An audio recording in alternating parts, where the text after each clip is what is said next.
I'm on.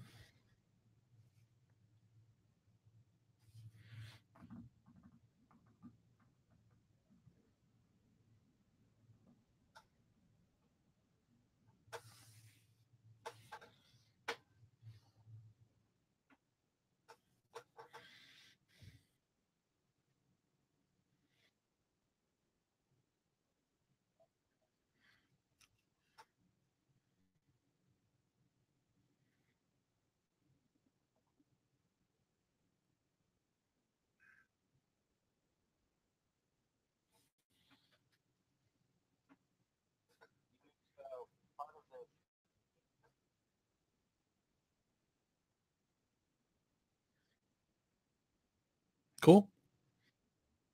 Can't wait to hear it.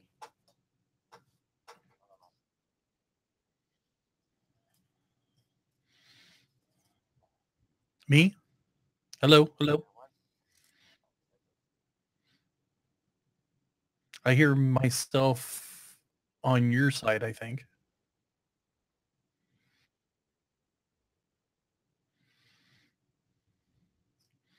It's not on my side because I got headphones on to prevent echo.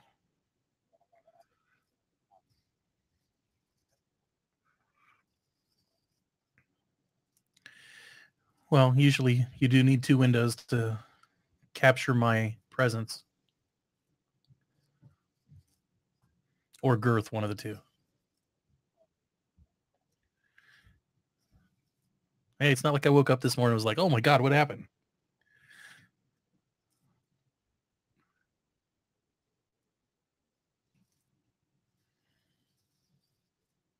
I'm just not allowed to talk. No, actually, you're not. Yeah, neither of you sound echoey at all, just me. Yep, I did too. I'm actually hearing me twice.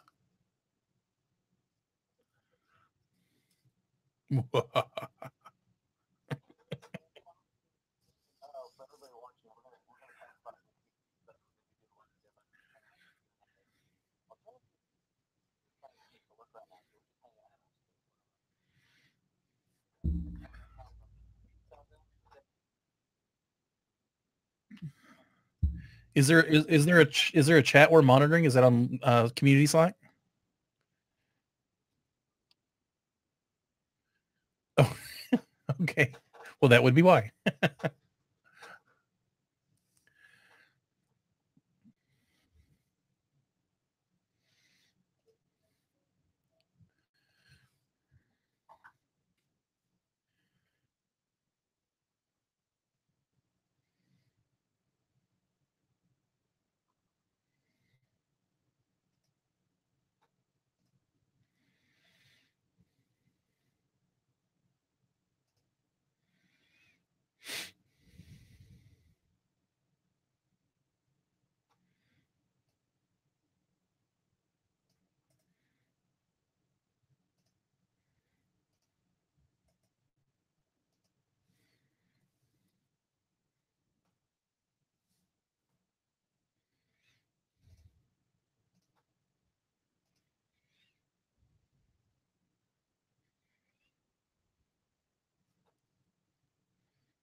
Yeah, we can hear you.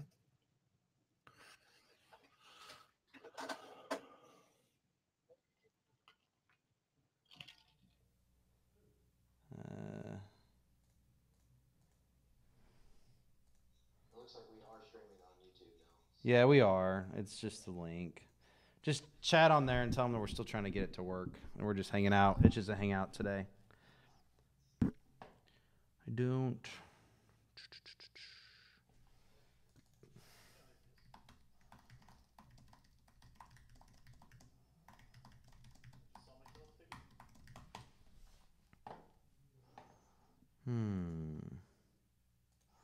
Can't wait to get our new Linux streaming set up.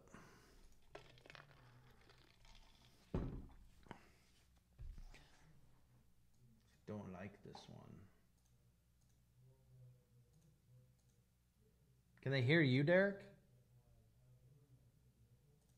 Can anyone hear me? Testing, testing. Thank you, Chad.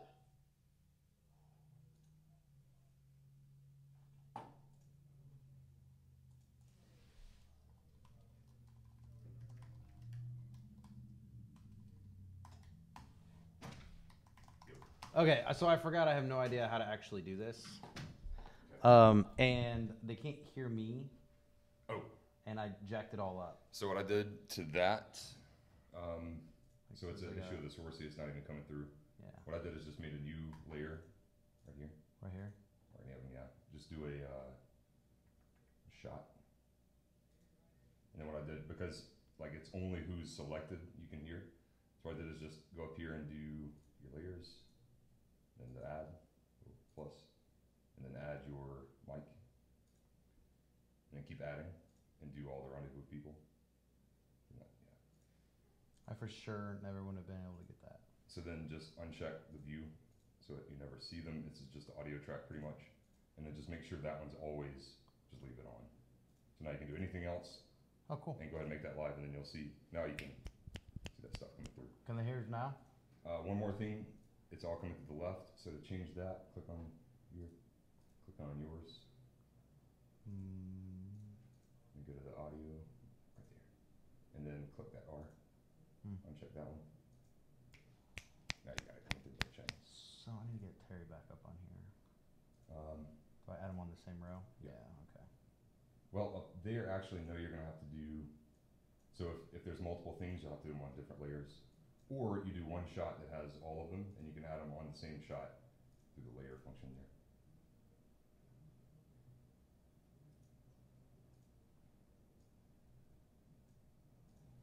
Oh, now we're talking, figuring it out. This is good stuff. This is impromptu. We're going to talk some community stuff. Maybe do a live learning if y'all want. We're just hanging out at the moment. Terry, can you say something so we can test it? Testing 1, 2, 3. It's echo. Uncheck the audio here. Or just like click on that and mute it. There you go. Try again, Terry. Testing 1, 2, 3. Oh, now that's an issue of rendezvous. Actually, you can just disable this. Try one more time. Testing 1, 2, 3. There we go. So That's much better. Back, like you have rendezvous open, so it doubles. I can deal as long as it doesn't bother anybody up. That look good? I think so. It's not. Oh, let's see what's going on here. So it catches up. Terry sounds great. I always sound great. Testing 1, 2, 3. All right. Cool. Well, cool. I think, can everybody hear me? Well, I mean, I hear myself Yep. on the stream, so. All right, cool. Cool, man. Thank you. I appreciate it. Yep, no problem. Just hit me back up. Where do you have your cell phone on? I I sent half the company out looking for you. Yeah, sorry. I was outside, didn't have my phone. No, it's all good. Thank you. Hey. Okay, we're going to get started in just 1 second. So let me send out side announcement.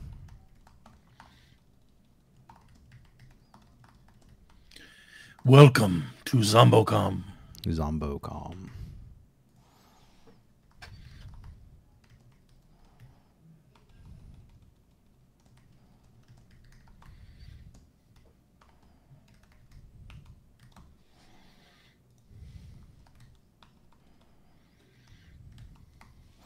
We're just going to let people stare at us while we look at computer screens.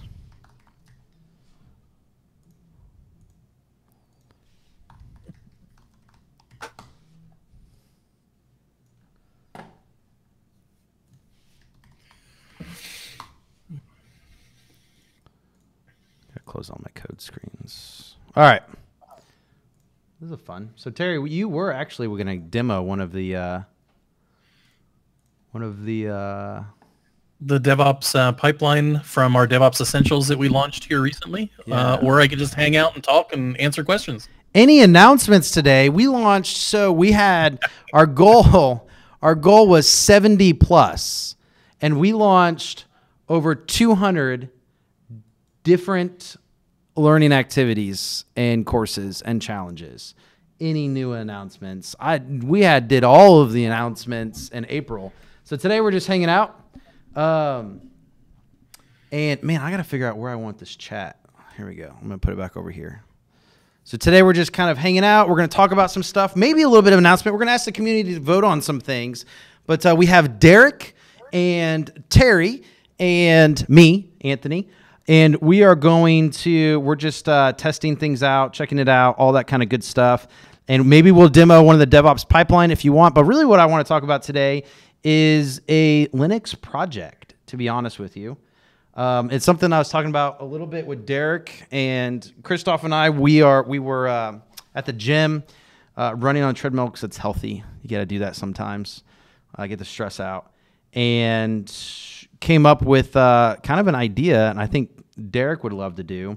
So I'll just start it. But we were talking a little bit about that. I'm going to pull up the screen because I actually got to get it up on a link for everybody. But we were talking a little bit about potentially a project, a Linux-based project that would, number one, it would be kind of community, where the community would be engaged on helping design it. The GitHub stuff would be there. We'd put stuff on Linux Academy through our hands-on live environments, whatnot as well. But it was kind of designed almost like a Linux masterclass project or something. I know Derek and Terry, as I go set up kind of this voting board, I'll let y'all start the convo. But I know we had stuff thrown out like Linux data center from scratch or something like that. I don't remember. What was that, Derek? Yeah. So after working and hosting for a while, you kind of see that you touch a lot of things, and where we have a lot of lessons on a lot of things, we don't necessarily always cover how they're all interconnected. So I think the ability, in my opinion, and our students may feel differently, but I think that being able to deploy many servers, many different types of services like maybe SNMP or DNS servers, identity servers, things like that would be awesome to actually help learn how everything's interconnected and get the feel for a real-world data center style setup. I agree, and I think if there's a way that we can incorporate from the bare metal virtualization up hypervisor, whether that's KVM or what have you, and we get to see not only building out those base OSs, but then tools for orchestration and management might be another good thing that we could show, which helps us to orchestrate and deliver our infrastructure outside of those first builds. I think those would absolutely be valuable. Yeah, and the community aspect as well. Working with one another to actually deploy such a large environment would help with soft skills, help with interview skills, help learn the buzzwords, learn everything, manage documentation, and really understand what it's like to not only work with distributed systems, but distributed employees, distributed coworkers. And I think that would be absolutely critical to being successful in some sort of large-scale IT environment, such as a data center. I agree, and in fact, it's one of the questions that was just asked in the community is, what kind of questions do you get in a DevOps position if you're doing an interview? And I think what we're talking about building can help you structure your answers to any questions you get from a DevOps perspective in an interview.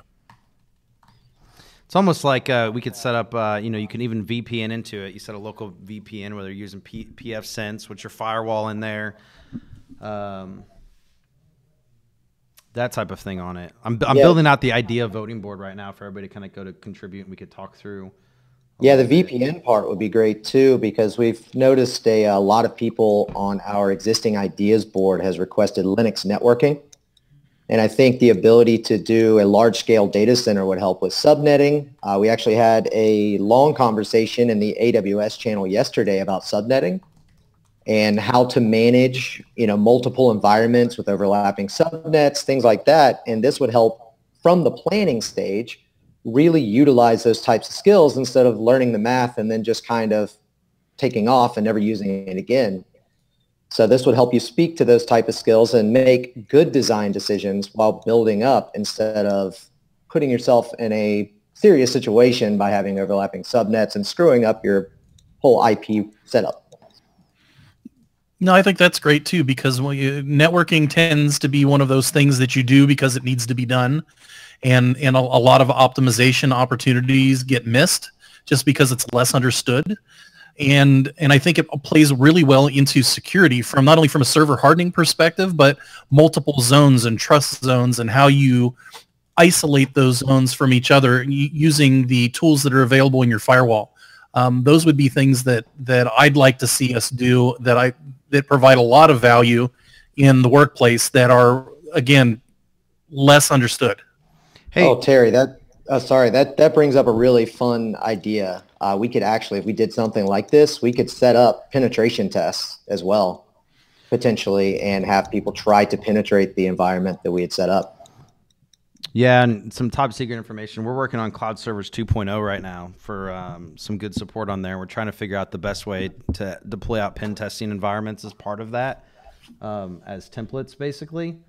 But real quick, Derek, I'm going to put in the YouTube channel, the Linux project, the ideas.iho. Why don't you go there and add your Linux data center and some of the ideas you have for it to entail? So if we have people that want to do that one, contribute to the comments in there. But if you have a different project that you want to do, I mean, because the thing is there has to be some sort of feature complete, or else this project could go on. Well, I mean, I guess shit. I mean, maybe we don't. Ooh, I said bad word online. This is what we get for impromptu streaming. Davis. Beep. Well, we could build out the different sections. I mean, you've got networking aspects, you've got a networking layer, you've got data layer, you've got identity layer, you've got a lot of different layers that this could be broken into. Then, of course, you have the infrastructure as code component. You've got everything else. So we could definitely divide this up into multiple projects. Single sign-on. Yeah. Oh, absolutely. Active Directory or Kerberos. Tied in with that. Yep. Absolutely. Yeah, I would definitely want to make it possibly, I wouldn't want it to be focused on Windows for sure, but it would be great to have Active Directory integration, because that is, I mean, something you see in almost every job description ever for system administrators. It's a reasonable requirement being inside of an enterprise, right? I mean, most enterprises, their stack of single sign-on is just most of the time Windows, unfortunately. Well, and then the other side of that is there could be a lot of forks from it, right? So then you could then fork, do similar things, but in Azure or Google, or connecting. You could have plug and play things where, for example, instead of an Active Directory that you're doing, it's replace your on-premise Active Directory with a, Terry, you went blank, by the way. Are you still there? Yep, I'm here. Sorry, guys. It's all right. Or replace your on-prem one you have there with a AWS or Azure Active Directory single sign-on. It teaches how to connect that. So it's almost like it could be there's like so many different trees that could fork off of this. Yeah, absolutely. Hybrid environments are still really large. I mean, a lot of these really super nimble startups are able to start with AWS or Google Cloud and get to choose, but somebody like, Boeing or someone is not going to have started everything in AWS. They still have hardware, but they offload a lot of stuff to AWS. So that hybrid environment is very, very important to have. So I assume that we'll be posting here in the community after we're done with this stream, so that they can help us kind of build our whatever we want to put in this environment as kind of a syllabus. What do you guys want to see? Something along those lines? So I think if what we can do, and I might reach out to some of our friends at like Linux Action Show and see if we can't invoke more than just the Linux Academy community while we have tens of thousands of students that they're not all necessarily here for Linux, where we can get the wider community kind of involved with it and maybe give a little bit of time. If there's a clear winner, if we're talking about people adding in the votes on that screen, if there's a clear project winner, then, we'll have Derek probably start outlining or creating a structure for the project, because we're going to have to think modular. Because we'll do both. We'll build like the GitHub for it and all that, but we'll also plug in where it'll be open source. We'll also plug it into Linux Academy activities where you can use our environments to deploy out parts of it if you just want to learn, connecting AD or building the AD part type deal. So we're going to try to make it a little bit of a hybrid like that. So if that makes sense. And then, It could be, we might have to have several course authors and even other community members kind of contribute to some of it as well. Oh yeah, absolutely. It'll be a pretty large project. Yeah, I mean, we're in chat. We're talking about DNS, proxy, firewalls, zones. Those are all things that if we're looking at building a data center from scratch, are services that we would have to encompass. Absolutely. Yeah. So go when you're suggesting those things. I just posted in there, and I'm going to put the link. I'm going to see if I can do this on this little Wirecast thingy, and go add your idea if you want it on the Linux data center project. There's that. We had one come in here by guest. I don't know if I don't see his picture in YouTube to get his name, but it was a mini deployment service similar to what Laravel Forge does. So I'm actually curious for you. It would be nice to know how to build my own service so others can use to configure services. I think we might need more details on that. Yeah, and then our first request for VMware.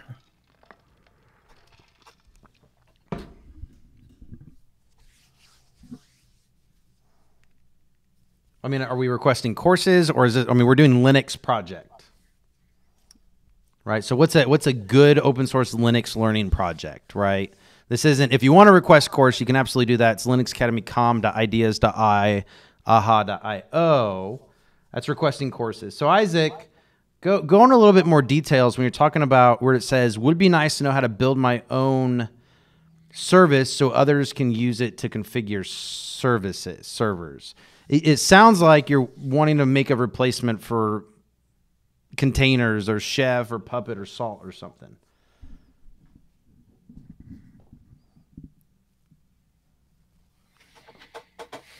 Well, it's launching in the second quarter. It's under development right now. So it'll probably be launching towards the end of July. So Linux clusters, that would probably go into the Linux data center, wouldn't we say? Yes, absolutely. Yep, absolutely. I mean, another idea, possibly smaller, is if anyone knows of a service out there that has an open API and we'd like to create something around that, that's another option. But if we want to stay pretty much focused on Linux, then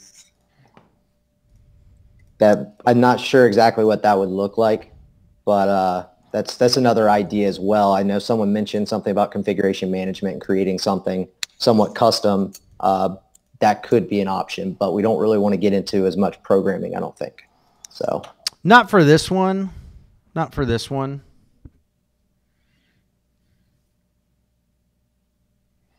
Yeah, so I think the main thing is we're getting a lot of more course requests coming in than thinking project. Because I see everybody has like a particular need. We got one coming in that is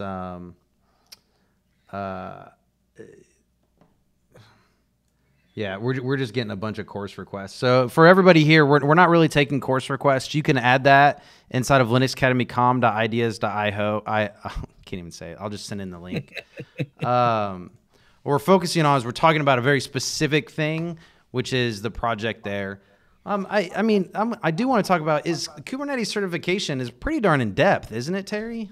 Yes, it is. Kubernetes covers all of the orchestration services. It talks about all of the individual components from storage to the overlay networking, how to manage the cluster, all of that stuff you need to know for the certification. And Chad did a really good job in covering all those in depth.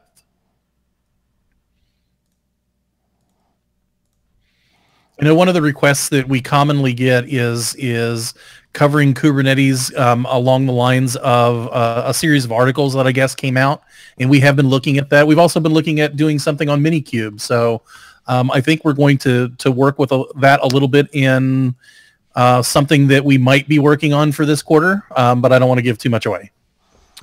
Yeah, I mean, the problem here's the problem. At the end of the day, we could literally take all 30 of our course authors and do different things just on Kubernetes or just on that. And so, you know, the problem is you can go super in depth where you might have 3 or 4 people looking for that, but that something like the certification, you have a lot more that would impact the customers and the students looking for stuff from there. So not everybody has those specific use cases. So thinking about some sort of mechanism to be able to use those use cases, which we got some stuff in mind. We're actually prototyping to be able to do that. And, you know, I think performance tuning and whatnot would actually be good on the data center project. You know, maybe it's not an in-depth performance tuning, but maybe there's a component to that performance tuning. What do you think, Derek?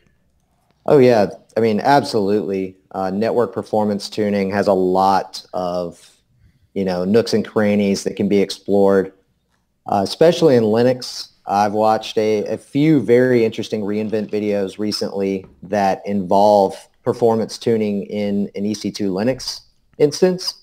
And it's amazing how the right decisions can change the way network flows, or the way data flows through a network. So I think you bring up a good point there, because I think a lot of times when I hear performance tuning, what they really mean is performance monitoring and alerting. How do I figure out when something needs to be tuned? The activity of tuning certainly is important, but I think a lot of times we give not enough time to monitoring the right things on a system. For example, if I have a system that's got 8 CPUs and I log in and I see a load of 4, am I concerned about a load of 4 on an 8 CPU system? Well, no, not if I don't have IO weight, because a load of 4 means I'm engaging 4 of my 8 CPUs. I'm probably okay. But I don't think a lot of people really understand what that load means and when to be concerned. Yeah, absolutely. I mean, that makes a huge difference too. And, you know, especially with scalable infrastructure now and how quickly we can scale infrastructure. I mean, there's a lot of CPU utilization out there that's just being wasted. Yep. I mean, there's a lot of free CPUs. You could save a lot of money by scaling back resources in many cases if you know what to read and monitoring. It's not just looking for things that are overheating and exploding. It's looking for the things that are working too well and scaling back those resources and reallocating them where they're needed. It's funny because that's how we got to where we're at, because for those of us who have been around IT for a while, we had dedicated resources and physical infrastructure that after some period of time, the hardware outpaced the needs of the software. So we had a whole bunch of physical infrastructure sitting around that 80-90% of the time was sitting relatively idle. That's kind of what drove virtualization adoption in the data center. And now we're almost at the point where even virtualized, where we have multiple systems on a physical server, we still have resources that are kind of sitting there waiting to be consumed, which is kind of how we got to containers. So it's interesting how it gets more and more granular as hardware continues to outstrip the needs of software performance. I'm not going to lie. Looking at the chat in here, it almost feels like most people are more interested in just courses on the topics they're looking for. So, I mean, in chat, like it seems like that's what you're, I mean, yeah. Does that make sense? It seems like you guys are all looking for, hey, I'm looking for performance tuning specifically, or I'm looking for this specifically, which is fine. We want to make sure we're doing what y'all want, but what do you think there? Yeah, it's at least what's going on in the chat for sure. I don't know. Of course, this is a small subsection of our students. But definitely in the chat, it seems like it's leaning towards more courses, which even if we didn't manage to get the full project together, if they just wanted to learn more than they wanted to actually participate in a way like that, we could certainly structure something that could incorporate a lot of this in an overall narrative. And doesn't this kind of become a course? Assuming we're not going to do it in a vacuum, we make it available on the site as we complete particular implementations. So you almost get course content out of it. Yeah, and that's what we were kind of thinking, is you kind of build it out and put it on there and segment it out. The only thing is if it's kind of like build your own Linux. You get a ton of Linux experience by going through the build your own Linux, right? Oh God, yes. That's hardcore, but most people don't want that. Right. So, you know, I hate to go through this big giant project when they're looking for subsets, right? So what we could do is somebody's looking for more performance tuning. We work on, you know, taking our hands-on labs, deploying out those back-end environments, and then just focusing on performance tuning in those specific scenarios. So instead of a project, it's more granular on what they're looking for.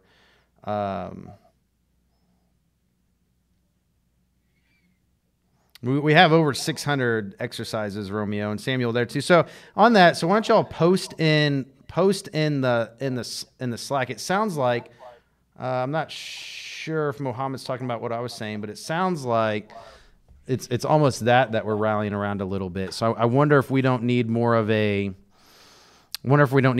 an activities, a hands-on labs voting board for this. So the project can be more granular. Instead of building out the whole project, we spin up the stuff in the back end. We spin up stuff in the back end in order to do it. Does that make sense, Derek and Terry? Mm-hmm. Yep.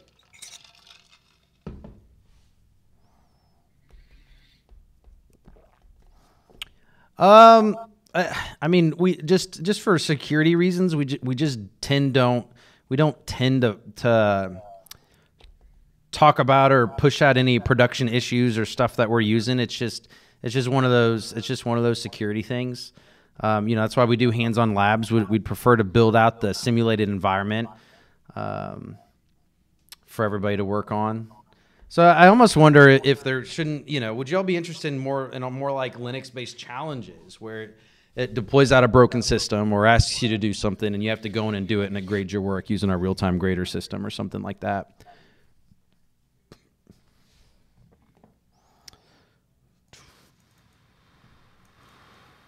All right, Romeo, we got you the first time. I saw that the first time. I got to tell you, I love it. You know, our students want us to do these things so much and they want it from us. I mean, it's awesome.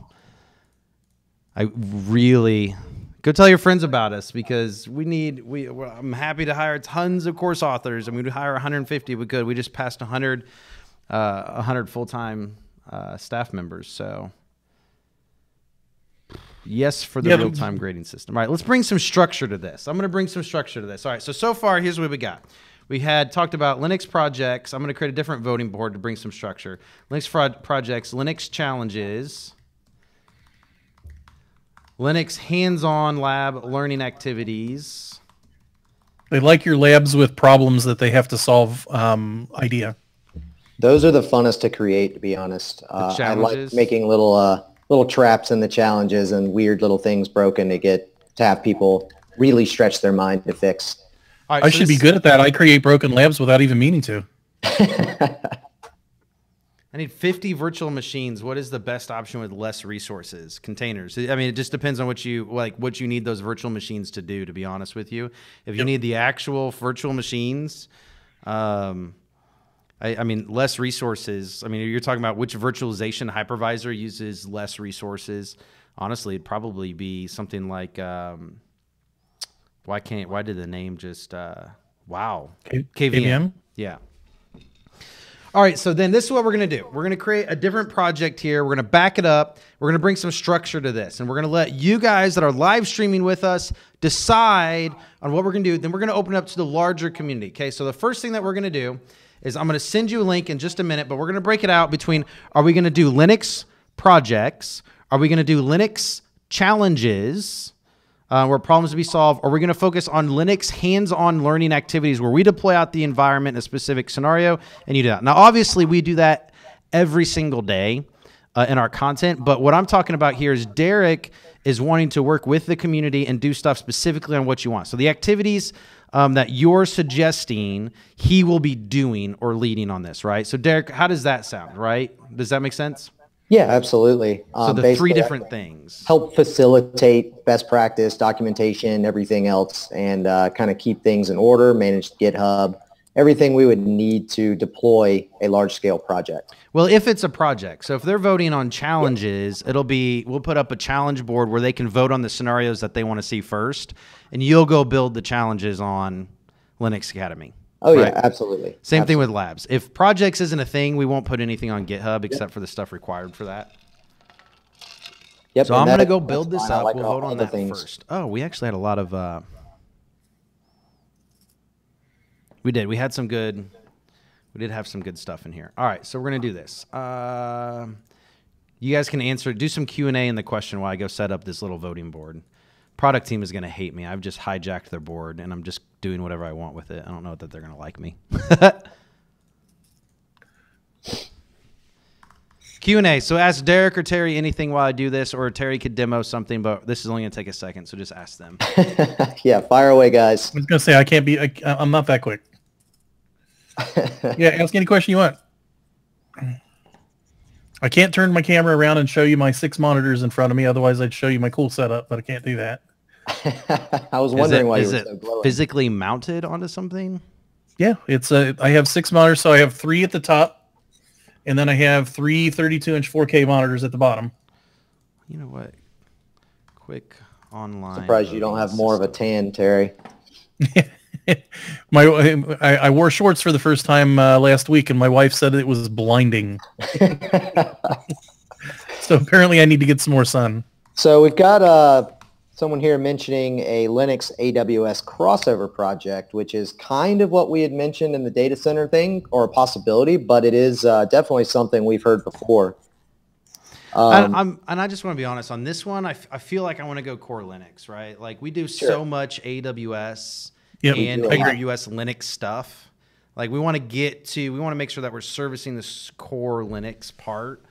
And the other stuff just comes with that, and it's easy to do, to be honest with you.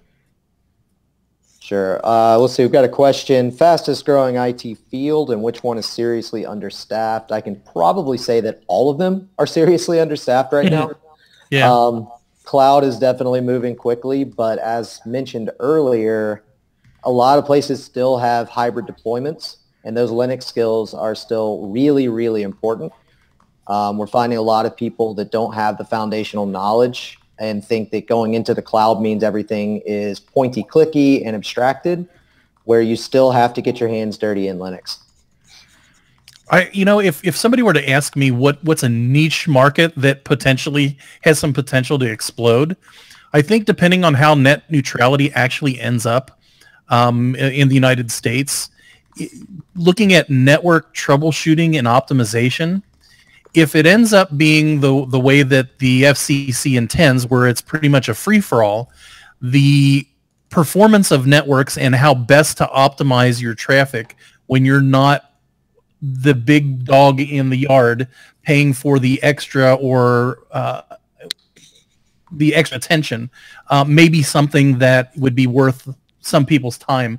Again, network being more challenging to begin with. And I think even if you can differentiate yourself in that field from a troubleshooting and optimization perspective, it might be something worth looking into.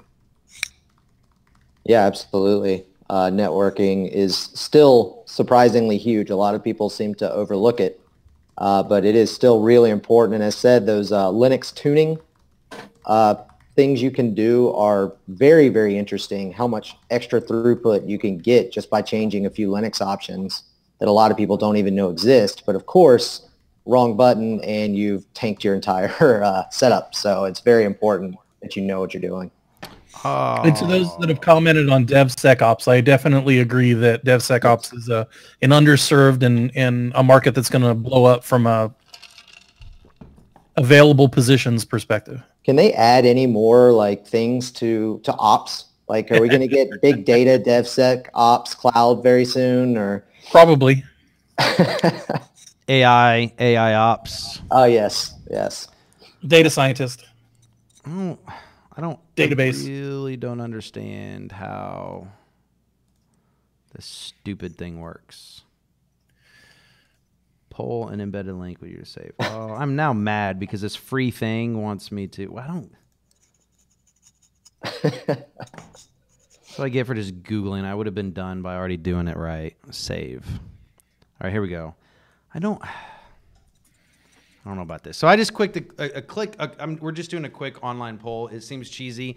There's a gradient background and an ad on it, but before I didn't want to build something in AHA for the live chat. So we're gonna let the live chat people vote. So real quick, okay, here we go. Let me find it. I don't know where my YouTube channel is. Dun, dun, dun, dun. All right, here we go. So here's what we're going to do. We're going to let the ones that are live online with us right now. Obviously, we're doing courses. We have 30 full-time course authors. We are doing courses. We love the course requests. We're doing quests. We're doing all those great things. This is just for Derek and what he's going to do one-off on, and it's all hands-on based, right? So here's what I'm going to do. I'm going to send it, and it's right there. It's that easy polls. I mean, it was kind of easy. Do my votes count? Yeah, why not? What about a project to build Oracle DB on a Linux server? I mean, that's not really a project. That's build Oracle DB on a Linux server.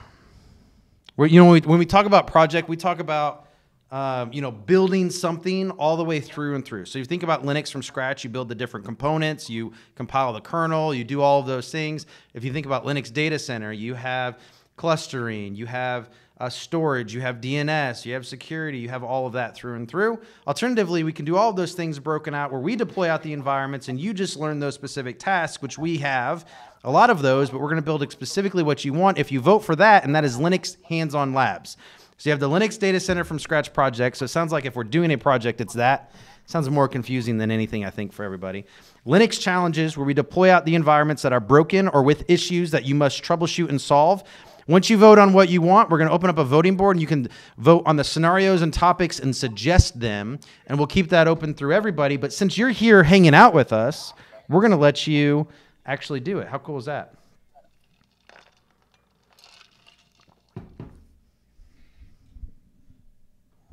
About a project to build an Oracle DB on a Linux server. The DB should be available 24/7.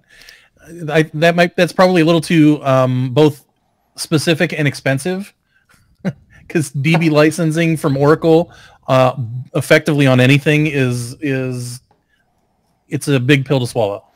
Yeah, and I see a lot of requests of of needs that people have right now. Like, this is a need for them, which would probably go more in the courses. You know, that's a very, very specific need.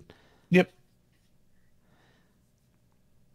We tend to stay away from software that costs tens of thousands of dollars to put in our hands-on labs because we'd have to raise our prices so high. We already spend over $100,000 a month on our hands-on labs.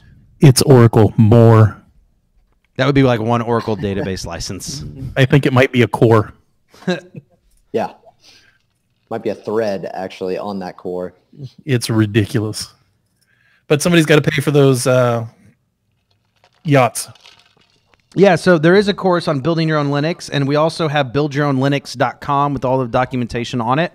So absolutely, that project's already there. All right, I want to see. I bet you it's going to make me pay to see results. It's going to make me mad. Nobody's voted yet. All right, so we're not going to do any of this and just go back to courses, Derek. I already voted. Really? I did. Let me refresh. Oh, it's not Ajaxy. I picked the hardest thing for Derek to do just because I'm like that. I like it. Keep voting. So just so you know what's in the lead, Linux Data Center is in the lead, followed by Linux Challenges. Which honestly, I'm leaning towards Linux Challenges, to be honest with you.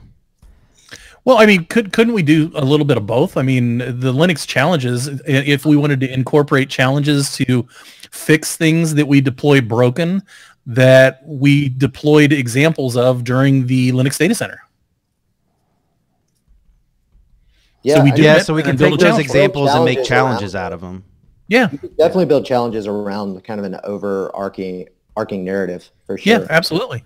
And then we could even provide some sample code on GitHub, things like that, to add a little community involvement. But of course, it would be a slightly different picture than it would be if it was just a giant project. Bob says more on container service discovery with real domain and reverse proxy. So this isn't course requests, but Terry, it sounds like you got more container course requests. I have as many container course requests as I have fingers and toes, and I would love to do them all. Seriously, you only have that few? Because I think just in the list of possibilities, like all of our fingers and toes combined. Terry's not telling us something about his left foot, I think. Well, yeah, I was just going to say, I was born with a lot of fingers and toes.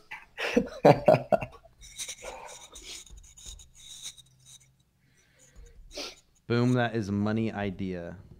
I don't know what idea that was. A bit Which of three idea, of them Grant? would be nice. Yeah, bear with us. The delay is a little difficult at times. Please add context to your comments if you can. So what I would say is I think there's a little bit of underappreciation for what it actually takes to put this stuff together. Like this Linux data center project would probably, from start to finish, just because of how you have to structure it and if we automate it and how you have to teach the components and build diagrams. I mean, it's not just building it. To build that training material and work instruction with the community, it's a 6-month thing. Like challenges, Derek can hash out a challenge a week and we can get you challenges all day long if you want to go change your vote, but we can get you challenges all day long, all the time. The Linux project is going to take forever. And I mean, we'll push it out as we do it, but that'll be a big one. Yeah, I was thinking end of year. By section. It would probably go by networking first, followed by, you know, DNS and DHCP and everything after that. It would be a long setup. Which, you know what, might end up, you know, Derek, maybe the right way of going about this before the project, maybe that's a capstone that we need to build up to. So maybe the right way of going about it is we do the Linux challenges. You know, we say, hey, we're going to do 10 of them. You pick. We're going to do the top 10. And then from there, you go build the learning activities that those challenges recommend. So like on our assessment engine, it recommends you stuff based off the real-time grader engine. So if you miss configuring the DNS, it'll recommend what training you need to go through. So maybe that's the option. And it looks like Linux Challenges is taking the lead at the moment. No. I'm actually excited about that. I do think that's probably more impactful. I mean, we could definitely start small and grow from there. Yeah. We're not going to close our feedback channels. The community is still there. The community Slack is still there. Everything is still there. So, you know, keep feeding us ideas for direction, and we will certainly take them into consideration. Well, and I mean, our hiring plans, and I would say that this type of, and as Derek, this is something we were talking about earlier too, you know, this type of learning type thing, we might see more of it. So, you know, we have a lot of enterprise customers, a lot of teams. We want to take their requests too. We always want to make sure that we're engaging the community as a whole and doing these types of things. And so I suspect that whether it's project-based or challenge-based learning, I think we'll see a lot of that, and going from there. I mean, it almost sounds like you need to go on our assessment team, Derek. I mean, you know, I can do it. Looks like we've also got someone who mentioned weekly challenge contest, which is something I know that's circled our channels over the last 6 months to a year. Yeah. Don't know what will happen of that, but it's, you know, if you guys like it, please continue letting us know. Oh, it's gonna for sure happen. Absolutely. Okay. So awesome. the phases of that is we got a cool announcement, and even it's gonna be an internal company announcement first, but the phases of that is some design and integration of our new like content service we're working on, because we've had to refactor all of our code, which is really cool because we're getting on the backside of that, of having all the tools and all the new platform to support all of these things that everybody wants. But basically, Linux Academy as a code set's getting ready to just move over to our new code set, which is really cool. It allows us to go pretty fast. It just took freaking forever. But that's what happens when you have cloud servers, Linux labs, DevOps labs, Azure labs. Then you have a tool for course authors to build stuff. And then you have study groups and learning paths and course schedules and 12 different content categories and every other thing in the world. And then you throw in your big data team and all those other things. So it's just a lot. But we're there. We've surpassed it. It's going to be a good year. It's going to be a good year. So, all right. So here we go. Then I'm getting ready to open up the board. We're going to talk about it. I'm going to walk out real quick and use the gentleman's room. This is an impromptu live stream, so don't hold it against me. And what's going to happen is when we come back, we're going to see who's winning. Right now, Linux Challenges is winning. And honestly, I mean, we could do the community voting, but I think what happens, Derek, is we do what they want first, right? Like they want the data center from scratch. So, but they voted for the Linux Challenges, which I think is great, to be honest with you. But we do that, create that, make sure we're still getting that. Maybe we hire to bring another person on from there where we can still make sure we're doing those intentionally. And then we move on to that Linux data center from scratch. And also that type of thing could be a larger content team project once we get passed later this year too, as well, where different course authors can rotate out per quarter and contribute on it, Terry, or something like that. That'd be pretty cool. Yeah, absolutely. Well, I think that would be a really great idea to have our course authors in each of those domains as we address things that they're more familiar with. It'll give us a chance to connect with the student community, give everybody a chance to see and engage with their favorite course author. I think that'd be great. Yeah, and the thing is the projects, honestly, how we're supposed to be doing and moving to do our exercises and hands-on labs are relatively project-based anyway. It deploys that environment, you connect the dots. It's doing something. It's not like, hey, do this command, which is basic Linux stuff you have to learn using cloud servers for. Hey, make sure you guys are saying Linux challenges means nothing unless you vote. So I'm gonna hit the boys' room, and then make sure you're voting here on what you want. And when I come back, that's gonna be the cutoff. It's gonna be the cutoff. Linux Data Center Scratch. And if you want to recap, Derek, what that was for anybody who has cycled through, it looks like the hands-on labs. It looks like we have plenty of those that lost. So it's just in the top two. We got Linux Data Center losing. It's at 43% right now. Actually, let me refresh. It's at 41%, and Linux Challenges at 48%. I'll be right back. I vote, everybody vote to have Derek do both at the same time.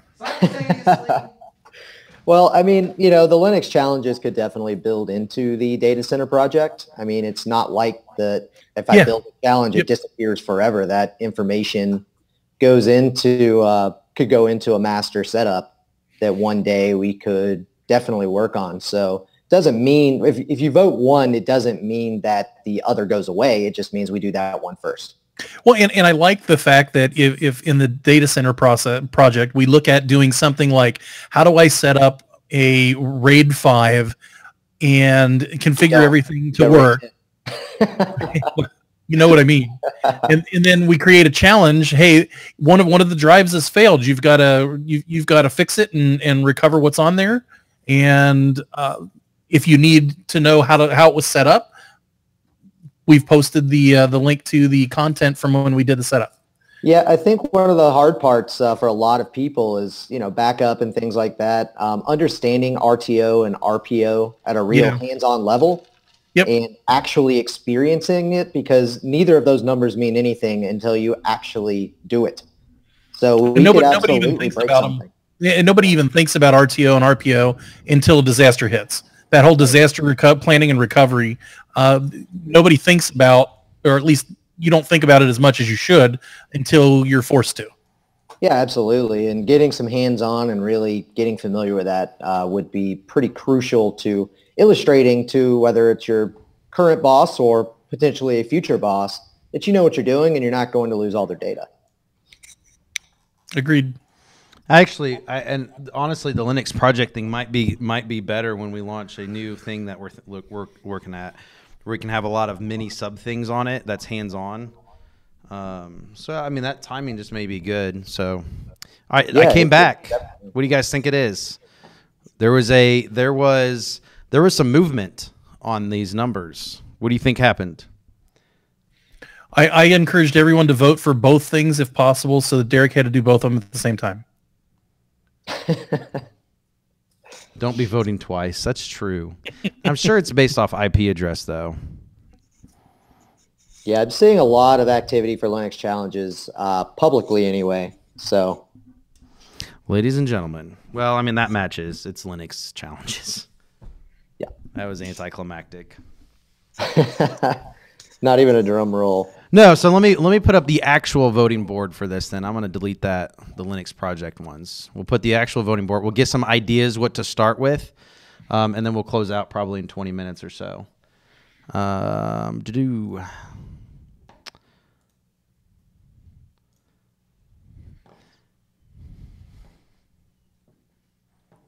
me see. Watch out for that dead air, Terry. No dead air. I was typing in the community. Somebody was agreeing about our RTO, RPO. Yes. What's important there is to have, it's like anything that you plan to take seriously. It has to be formal, documented, communicated, and tested. Disaster recovery plan is something that most companies, particularly as they grow, never think about until it's too late. Yeah, I feel like most of the time it doesn't get past documented, Yep. Except for maybe once, and then after that it's just assumed. So yeah. Well, I mean, it's difficult. You do have a budgetary balancing act that you have to do, particularly with large infrastructure, cloud or otherwise. Even though you might be in the cloud, it's not as if AWS or Microsoft Azure have never suffered an outage. So you still have to think about those types of things, but you have to balance the budget required to have a real hot standby or even a cold standby environment that you can recover to against your need. And at the very least, you should be looking at insuring yourself against that. So from a business continuity perspective, you can always purchase insurance against those failures. Yeah, absolutely. Which kind of runs along the question we just got in community about how to select a vendor when building a DC. And, you know, you've got open source options, you've got closed source options, and that cost can be weighed very heavily against service and support and kind of a somewhat paper guarantee that you're going to be better off if you pay for it. So it's definitely a very important thing to consider whenever building out a data center or even a very small project anywhere. Hey, real quick, as I'm building this out too, and I know somebody's in there like, we need to involve more people. And I don't disagree though, but you know, those that jump on the live stream, you know, it's a good subset of our passionate users. Believe it or not, the ones that contribute on here is usually, when we look at it, a good subset of representation, even though it's a small subset.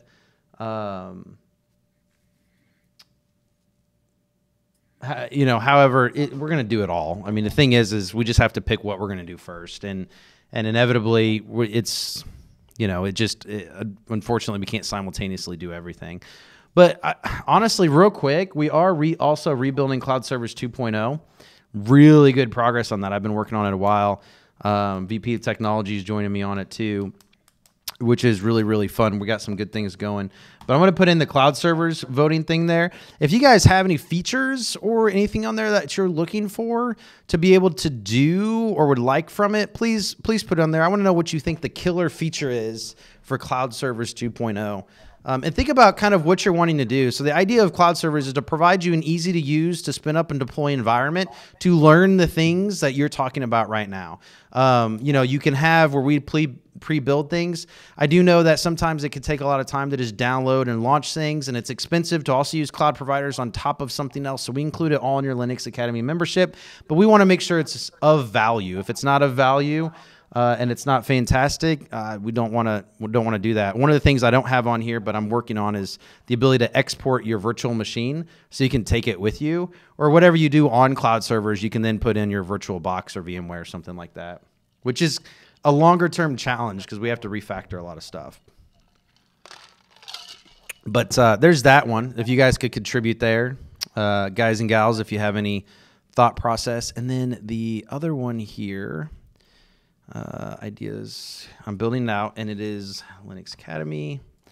Portal title is going to be Linux Challenges. Which ones do you want? We build a scenario and deploy an ENV that you must troubleshoot. Our real-time provides your score and suggests training based off of it. Leaderboards, badges are earned. Yeah, we're doing it. We're doing it. We're doing it. If you guys know of anybody who is a Rails or Ruby or Node.js or Angular or a designer, we are hiring big time over there. All right. Let's see here. The dead air, Terry. You guys are causing dead air. The stream's dying off. That's why we're going to close off here in a second once we push this one out. Oh, I was trying to answer a question for somebody. Sorry. I blame Terry. Really, is what it is. Typing.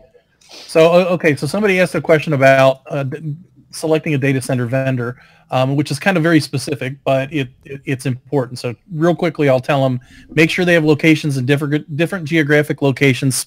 Specifically, if they can be fed by different power zones in the grid, would be preferable. 2, make sure they're fed by 2 power zone distribution centers locally or more. 3, make sure that their UPSs and generators can handle 110% load for 24 hours. And 4, finally, find out what their refueling plan is for those generators within 24 hours. Those are the 4 most important things for selecting a data center. And also make sure their groundskeepers don't hang around with very sharp objects that can cut the fiber. Not that I've experienced that before, but I've experienced that before. Or contractors who drop very large wrenches and arc 2 specific power relays. Or just trip over the cable. Don't forget about that. The cable, that's a problem right there. Correct.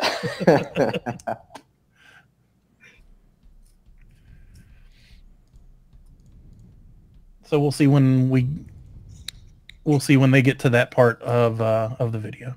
So that's great. Why don't you set up the scenario on how you build the cloud servers? What scenarios you considered while taking a decision? Well, I don't know that we can give away that secret sauce, but I mean, certainly it's really no different, honestly. If you look at like Linode or DigitalOcean, I mean, there's 1,000 different ways to do it. You can use cloud providers. Ours actually go cross different providers. So it depends, right? You got to look at hypervisors. You got to look at what you want to do, and then you got to write a lot of code, And who wrote all that code, Anthony? I did. I was the original code. I'm rewriting it too. He outsourced it. Don't listen. It's my baby. I have to CEO. I got to give up everything else, but it's my baby. I love doing cloud servers. I've been redoing it. The first version was in PHP, bleh. And this version's in Rails, and it's really cool because the first version doesn't actually provide great tools for our course authors to be able to, build their own stuff. This version's got a lot of cool automated testing in it.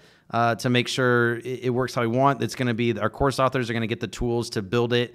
I'm actually thinking about representing it differently on courses versus just a playground, where we'll probably keep the playground too. But there's a lot of years of experience coming with cloud servers and seeing how people use it and some of the stuff they want to do that is coming built into this. So there's just a lot of experience, and it's going to make it pretty awesome. I'm so mad at this idea thing. I got to change it. It's not working how I want it to. Oh, and thank you, Victor. We try to do what we can. We want to make sure that we are the best for the people who pay our bills. Yes.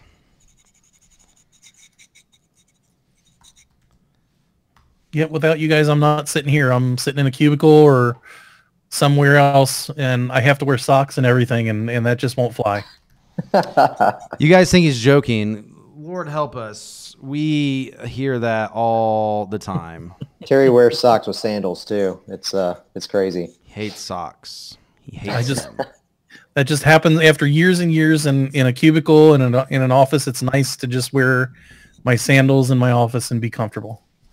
Oh, and hello to Algeria, by the way. Hey, he just said, Anthony, you did an amazing job, bro. Thanks. I honestly, it hasn't aged well because we've been refactoring everything. It's been a little neglected. And so this one's being rewritten because our first Linux Academy not to give away too much, but it was a monolith that I wrote originally. I mean, it was 7 years ago that I started. It was before all this other stuff. And now that we got 29 developers, we've been refactoring everything. We got service-oriented, microservice-oriented, and I get to play in this role here. And then we actually just have a lot of different stuff that it ties into. I think we're going to end up making cloud servers be able to be controlled from the mobile device as well, because it's now all API-based. I didn't think that was a thing, but we've gotten a lot of requests for that. I'm not going to lie.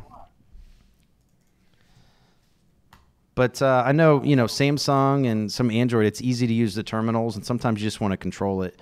I want to make it less bare bones and more, what's the word? Easy deployment for learning type things. No, it's messing up. Terry, what do you think? Easy deployments, I think, are always the goal that people are looking for. Is as much as we love to get into the weeds of things, presenting something that can be done easily in kind of a copy paste manner is always going to be really popular. Yeah, repeatability is very nice as well. Not just easy. I want everything to work every time. Yeah, and I think the big key is making it available for our 30-plus course authors to be able to easily add stuff to it, and maybe even students at some point in time. Yep. Yeah, thank everyone for the awesome comments right now. Makes us feel all warm and fuzzy inside. And also, hello to Algeria. That's really, really cool. That does. We appreciate that. What's funny is, if you guys think building the technology is hard, I would say that the hardest thing that I've ever had to do was Terry, I used to work for you. That's the funny part. I don't know if people know that. You led the Linux team years and years ago. You used to be my boss. I did. I quit, and I was doing Linux Academy part-time. I was started on the side, so been working 80 hours a week forever. Quit, and then started Linux Academy, and you were doing some stuff for me then. And we had 1.5 people, and now we have 100 full-time staff. So, I mean, when you talk about building automation and processes, what's even harder is just building that for a company. You know, when you have 10 full-time staff members, everybody is at a all-staff company meeting. Everybody knows what's going on at all times. When you have 130 or 40 different locations, it's hard. And there can... appreciate the kind words, because there are days where you're just like, I'm going to go play some Overwatch or PUBG, and I don't want to talk to anybody. True enough. Or Terry's huge library of Hello, Steam Abu Dhabi. games. Of what? Abu Dhabi. What is that? Oh, someone from Abu Dhabi. Okay. I thought you were saying a game. Really awesome. I didn't know you were saying a location. I was like, I was what saying game hello. are you playing? They said say hello, so hello. Hey. I do see that. Hello, hello. I have not worked with an AS400 in years, thank goodness. No, we're But I not have- coming I have out with a the band. challenge on AS400s, everyone. Don't get excited. Hey, there's AJ. There's a name I recognize. Oh, I don't know what my problem here is and why on earth I keep not doing what I'm intentionally. Here we go. I clicked the wrong button. Gosh, And thank you to Rue Plater. I'm glad you think I'm awesome. oh, that guy. He's trolling Actually, all it's of our probably- live streams. He's not a troll. I'm just kidding. He's always at all of them. He was doing so good. He was pre-announcing our announcements by going through and looking at what was new on the site before we did it. It was funny. It was fun. It made the shows fun. So I'm just giving you a hard time, Rue. I appreciate you. He's the movie spoiler. Yes. Yes. Okay, I got it. So for everybody that's new, I know the stream is cycled out. Oh, thank you. We got somebody that says they love the poster, the lion. The lion. Yeah. I thought about doing that or a SpaceX thing, and I did the lion. Just try to re-energize. Yeah. Okay. So what we have is, yeah, Jeremy, it's no big deal, bud. I'm gonna catch up. We've just been hanging out, honestly. We got a lot of a lot of good people that have joined. It looks like so we've cycled out some people. So what we've done is we were engaging the community, and we asked the people to vote that were here on what you want Derek to work on. Like, what's a priority? And so there were three things that we came up with after talking with everybody inside of the chat. Number one was a Linux data center project. That's kind of like our build your own Linux project we have, where it builds it out. This is kind of build a Linux data center project. We were going to involve the community. I think it seemed a little bit too overwhelming, and we were getting a lot of individual requests. So then we turned around and said, all right, well, what about you guys can request the hands-on labs that you're looking for, that we deploy out an environment that's a very specific scenario. Mike, we do in all of our courses and quests. We already do a lot of these. We have over 1,000 of them, hands-on labs. And, there's good reaction to that. And then somebody said, well, what about, what I like is when you deploy out the environment and we have to try to solve a problem. And so we said, okay, so Linux challenges, because we have a platform that supports that, where we deploy out an environment in a scenario, and you have to go in and solve that. And it interacts with our real-time grader engine, which provides feedback when you solve the situation. On the challenges, it doesn't tell you the answers or it doesn't tell you how you did till afterwards. And then it recommends you learning activities or hands-on labs based off of what you did well and didn't do well. So it's our real-time grader engine that we utilize on that. It's something that we've been innovating and developing over the past 12 months. So then what won was the challenges. So now I'm getting ready to post to you, and we're going to send this out and post it on the site and leave it out there for a while. What challenges, troubleshooting challenges, do you want first? And we're going to let you submit your ideas and vote them on here. Now, alternatively, we also had a cloud servers conversation because me and David, our VP of technology, we have VP of engineering that runs all of our engineering teams, and then we have David that works on a lot of our cool stuff for hands-on labs. We're rebuilding Cloud Servers 2.0, and so we have 2 voting boards. And so we have, this one is Linux challenges. Go ahead and submit your ideas and start voting on it. Now, we are going to keep this open. We're going to wrap up here. Some new people started, so we'll talk for maybe 10 minutes more and maybe talk about some of the ideas coming in and see if there's any questions that we can answer. And then there's that one. And then we have our cloud servers idea and voting board there. And then the last one, there's the last one on that. And of course voting is just Linux Academy Com, the ideas.io, but this has not course voting. So it sounds like not everybody's familiar with our real-time grader engine. This is, Terry, this is probably our coolest thing we have. We've applied it to not only challenges that you can earn badges and we'll have leaderboards for, but we are applying it to our hands-on labs now where it checks off. I might share my screen, but it checks off the objectives as you complete them in the environment. So it's whether you're in AWS, whether you're in Linux, it checks it off as you complete it in our hands-on provided environment.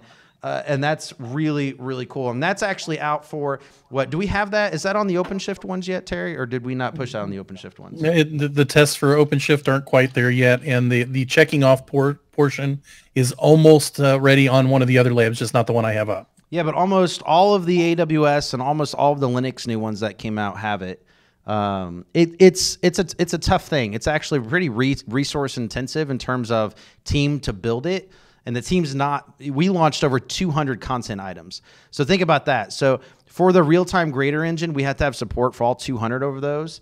And then we're adding over 200, it seems like, by July. So we're adding stuff every single day. Our course authors are working. We just launch it every 3 months. And so we're trying to build that team. So it's just getting it caught up. We're a little behind on that, which is all good. So go ahead, start submitting your ideas real quick, and we're going to talk for a few more minutes. This is also just a live Q&A. We were hanging out. Might be a little bit of dead air. Lots of requests, lots of fun stuff that we've been talking about. Yeah. Yeah, actually, I just put in a new learning activity this morning, so pretty excited for that to get pushed out. Yeah, and the Docker Quest, we're getting ready to relaunch next week, I think. We have 2 challenges, but we have a course author adding, or 2 activities in it, but we have a course author adding 1 activity per week. I think that's Treva, right, Terry? That is correct. She's finishing up this week's. She's already finished last week that we've pushed out to the development staff for developing the tests that you just talked about. Yeah, that's fantastic. Yeah, so I accidentally made that public when we were doing some beta tests and never took it back. So that Docker one will be available. And then whatever, we might end up just doing a Linux challenge quest, to be honest, if it builds off of it, if the ideas kind of go together. That'll probably be what we end up doing here, Derek, as that project. Yeah, that would be perfectly okay. We can definitely spin up a lot of great stuff, great scenarios. I'll certainly throw in some Easter eggs, some broken things for people to fix. Some will be very straightforward. Here's how to build a thing. And then the next one might actually be, here's this thing, now fix it. Whether it's a server or whatever type of resource we decide to use. This is interesting. This will be a challenging one to build out without going into details without how our system works. I know we can do it, but grub troubleshooting. I already know how to do it. We're already pretty close, so sweet. I think we can definitely do it. We just need to make sure that it's going to be fast enough, and that might cost couple extra bucks. So we'll have to discuss that. Well, and that's why we charge a membership, right? I mean, that's the thing is when it comes to providing the tools for our students, we do that. So we charge a membership so we can do that. We spend over $100,000 per month on our labs, and I mean, that's just sheer volume. It doesn't get, it's not even, it's pretty intense. So Yeah, we have some lots of customers. our labs in the Red Hat course actually do have some root activity stuff, but I think we may be able to polish that up a little bit. So we can definitely take a look at that. Yeah, so AJ, this is more of the Linux challenges. You can go to our course voting on linuxacademycom.ideas.i. I'll just send it to you. I can't say the words apparently today. And you can vote for any of that stuff you want. We don't really have much on Pixie, to be honest with you. It just hasn't been that requested. No, and it hasn't been a big part of any of the Linux certifications or anything like that. So yeah, I mean, Kickstart has been a little bit, but yeah, Pixie's more of a, I would consider legacy. Yeah, well, you're right. It's kind of the same. Yeah, we've got Kickstart on the Red Hat Yep. exam for sure, and I can't remember if we have a lab on it. It's something that could definitely be done, but I know we could potentially do, maybe not necessarily, I mean, I know that Red Hat includes installing from a web server and FTP server. Mm-hmm. So those are definite potentials that could be deployed. And that's specifically on the exam. I mean, I'm not going to say exactly what's on the exam, but it's on the exam requirements. So that's something that would be good to make sure we've covered in depth. It is on the exam requirements, but it's more of an awareness of than it is a how to specifically use for the same reasons. It's just challenging to do in an exam format. Sure. Doesn't look like we have over 1,000 labs, so it's hard to remember which ones we have. I know we have videos on it, so it looks like we don't have, or at least I'm hearing in the community that we don't have one on. We got the videos on how to do it. It walks you through doing it. I thought we did have one though. Hey, for y'all wanting Linux challenges, nobody's submitting any ideas. We're just going to put Derek back on AWS stuff. No, Unless you want to submit some ideas. No, you're not either. I have him already. Bob, you're requesting a course. And yes, it's already been requested and in the pipeline. We are talking about Linux challenges. Like so a on CICD those things. pipeline. Sorry. I gotta figure out how to get sound effects on here. Today is May the 4th, isn't it? Oh yeah. We need a very annoying soundboard for these live things. We can be exactly like the radio DJs on your drive home. Just make awful sound effects the entire time. Yes. Yeah, no. No. Just no. I was listening to some Linux Action Show the other day, and I actually enjoyed their sound effects. It's kind of funny. I love the guys from Linux Action Show and Jupiter Broadcasting. We sponsor them. I love those guys. They've been with us for a long time now, haven't they? Relatively speaking. Yeah, Jeremy, Pixie can be done in your local environment, so can Kickstart. Then that's why we just have the video on it. It was actually easier to do that than with the labs. What I would say is there's just to deploy out each scenario in your own environment. Like a lot of us are, hey, I'm going to do it from scratch, which is great. To learn so many different concepts so quickly, to stop and have to deploy out every single time you want to learn a basic concept or a different concept just increases the amount of time it takes to learn by like 1,000. So it's just one of those things where we try to do the hands-on labs, so you don't got to worry about that.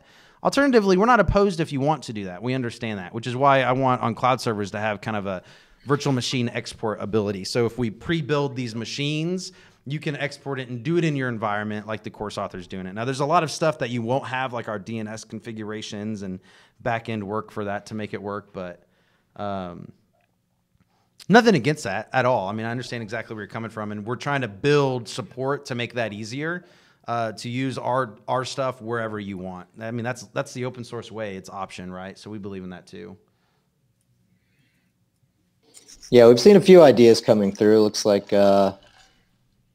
AJ's got some ideas for security pen testing. Of course, we've definitely heard that. Networking is the #1 requested course, Yep. I believe, on our ideas board. Well, So- why is it the number one requested, Derek? So real quick, it's the number one requested because the top 5 requested items were launched in April. We launched them all in April, thus bringing in the next number one just because we launched all the other ones. So understand that we are for sure. You put it in there and you vote and you get people to vote on it too. We are for sure doing it.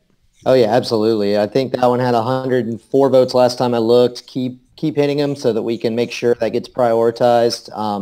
I know I have seen a lot of desire. My subnetting guides, which I have posted, I think several months ago, have been very popular. A lot of people still, even though they know a lot of upper level stuff in the stack, don't necessarily know the foundation. So the foundations are incredibly important. So keep voting that up if you feel the same way, and we'll definitely cover VPN, subnetting, DNS, everything we can, especially within a Linux environment. Yeah, so we have 2 office buildings in Dallas Fort Worth for our local staff, and the one I'm in is on a crappy Wi-Fi, and we're bringing in enterprise grade. It's actually Monday to connect all of our networks. So I'm pretty excited, but if we stop streaming for a second, that's why. If you just refresh, sorry about that. But real quick, I like giving away stuff. Maybe I shouldn't. But speaking of which, I'm going to pull up our course pipeline list and see what's in development. And for those on the live show, contributing and voting, I want to give you guys something in return, which is maybe an exact thing of what one of the 200 items you might expect to see launched in July. Now, pending massive changes, right? I mean, LPIC 2 updates, that's on there, Terry, for sure. Pending massive changes. Let's see here.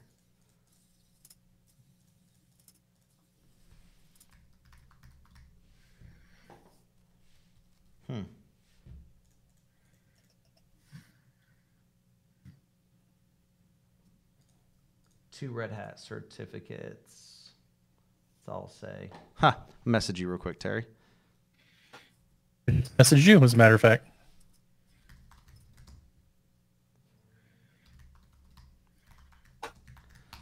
So pipeline, let's see here.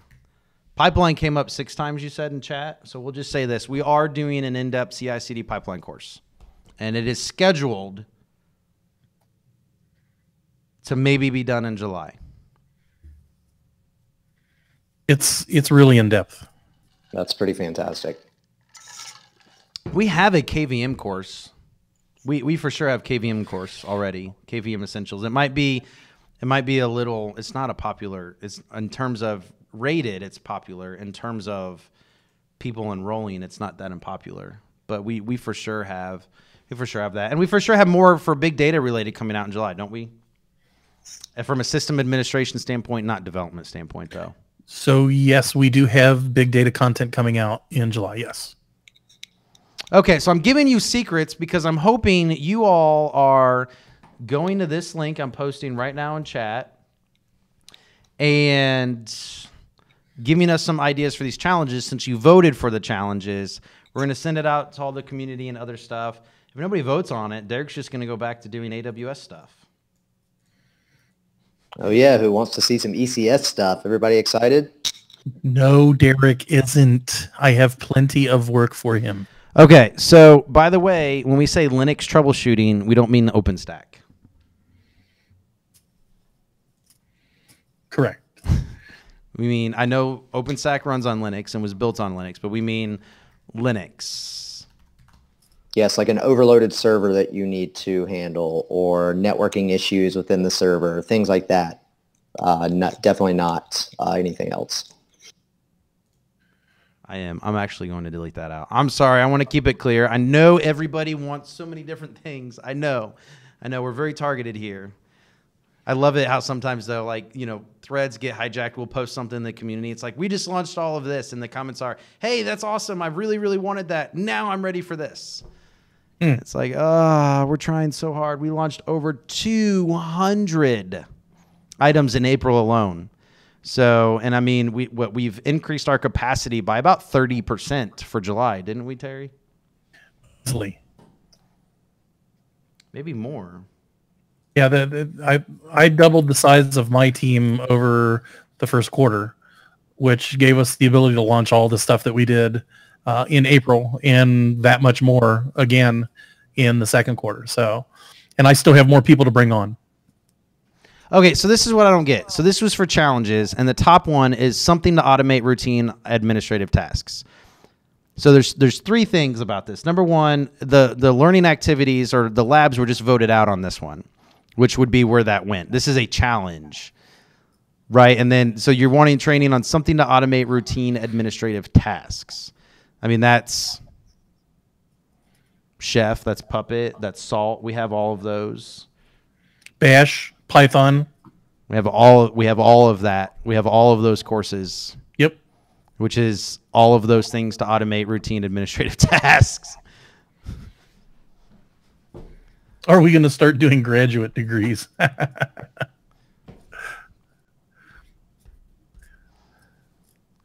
The process of becoming accredited, I'm pretty sure is not something we want to get into in any event. No. So I mean, automate patching. I mean, that's again, Salt, Ansible, which we have, Chef, we have, Puppet, we have. I'm going to do one on Systems Manager for AWS for automated patching. I mean, we have those things, don't we? Yeah, I'd say we have a pretty good coverage of it, including, Terraform courses that just got released. Sorry, I've been trying to weasel that in since they were both mine. But everybody go check out the Terraform courses, please. They're awesome. Yeah, it seems like real quick we should just do a recap on all of the stuff that we launched in April and all of the stuff we have. So in terms of it's almost like the stuff's being we have some new content discovery things coming out to help with this. But in terms of stuff being requested, a lot of it we have. We launched DevOps Essentials, Elastic Stack Essentials. Why on earth is Google Cloud showing up under Linux? Terry, would you mind removing that? Yep. Thanks. We have LPI Linux Essentials certification, Linux LPIC 1, Linux LPIC 2, Linux Plus, Vim, the improved editor, bootloading with Grub. Terry, Google Cloud is showing up under there too. Could you under which one? Too? Oh, take a look, man. I see a lot of AWS showing up under there for some reason. All right, I'll take a look. Like all of it. We have Python 3, automating Linux tasks, just out. Python 2.7, automating Linux tasks. Bash, automating Linux tasks. Nagio, certified professional. RHCSA, RHCE, LFCSA, LFCE. We have OpenShift certification. We have Ansible certification. We have Docker certification. We have Kubernetes certification. We have that one's being refreshed. Linux Academy Red Hat Certified Specialist Containerized Application Development. I hate the Red Hat specialist names. They're so long, but that certification prep. Yeah, having to repeat that every time you record videos when you've got about 50 videos gets a little difficult. Terry, check out the whole listing. For some reason, it looks like a code push might have added in, because I see Azure stuff in there too, PowerShell. We have KVM, the system. Oh yeah, there's a ton of stuff in here that doesn't go in. Build your own Linux from scratch. Cloud Foundry certified developer, that should be in there. That's brand new too. We have Red Hat certified specialist, which is OpenShift. Red Hat certified specialist in server hardening prep course. Their stuff is still on 6 though. Red Hat is, so that is prep courses too for CentOS 6, Red Hat 6. Ansible that automation prep, LPIC 2. OpenStack stuff is showing up under there too. Why is that showing there? There's a bunch of stuff, and I suspect something may have pushed out a whole bunch of updates because that's weird. Yeah, we're refactoring how our content service on the back end, but would you mind going through that real quick and checking them all? Yep, I'll go through it. I got a bunch of them to remove, it looks like. Hey, Derek Morgan, it's you saying nice things. That was my course. Yeah, the RHCSA covers everything. Hey, I added 3 labs in there. Yeah, well, it covers everything, right? You added stuff. Oh yeah, absolutely. I took the exam fairly recently, and I actually used it. Used the Linux Academy course to prepare, as well as created a few extra labs afterwards. So I can guarantee that as long as you can do pretty much all the labs with your eyes closed, you shouldn't have a problem. So I Yep, almost feel I like concur. we're not getting a lot of Linux challenges. I almost feel like we should just do a RHCSA Linux prep quest. That's all hands-on practice for the RHCSA. Well, it is a hands-on exam, so that would be definitely a great way to do it. Maybe those should be the challenges that we do. An RHCSA practice exam quest, basically. That's all challenges to test you and prepare you for the RHCSA hands-on exam. Well, a lot of that could also be reused to apply to the LFCSA, whose objectives are virtually identical. Yeah, I do have to retake my RHCSA soon. That's coming up next year, so it would be a great way for me to refresh for sure. So, I mean, maybe I guess that's it. It seems because there's grub stuff in there. There's There KVM is. stuff in there. I mean, that's all the challenges. So we do an LFCSA and RHCSA. That'll be the starting point for the community. And then from there, let's come back and revisit the Linux data center. How about that? Yep, that sounds like a good start. And it serves a dual purpose, so I like that. Jeremy, we have Build Your Own Linux, which is Build Your Own Distro, by the way. That's already out there. It's also at buildyourownlinux.com. It won't let me post links. It doesn't like me, but I attempted. Oh, to Build Your Own Linux? Yep. I'll just type it without the .com here. I'll send it. I'll do it right now. I beat you to it. YouTube still caught me. You can't even type .com. It's sneaky. I'm surprised it's not. I don't see. It doesn't say you're trying to do it or anything. Yeah, I there's think a- it just, yeah, there's a- shadow Sorry, I blocks. didn't mean to. What I was getting ready to say is there's also a course on Linux Academy. Let me link to it for Build Your Own Linux that walks you through it. But that's the guide. We open source the guide.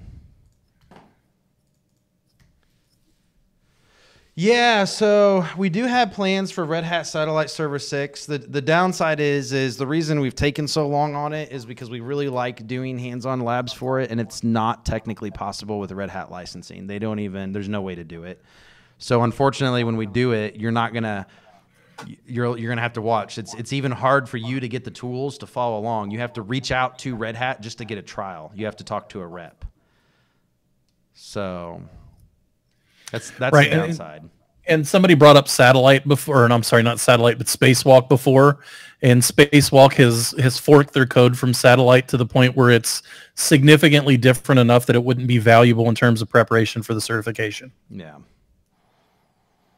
We've tried hard. We looked in that. And I mean, here's the deal. I mean, whenever we do anything, it goes through a rigorous QA process. So, we have to evaluate, will this work for this solution? How do we do it? How does it apply to our hands-on labs? How do we do all of those things? So there's a lot more that we put into building courses than just, hey, we're going to drop videos that tell you the exam answers on how to pass. Yeah, Red Hat Identity Manager. Do we have? We're going to have RHCA support, Red Hat Certified Architect, I think, with our launches in July, aren't we, Terry?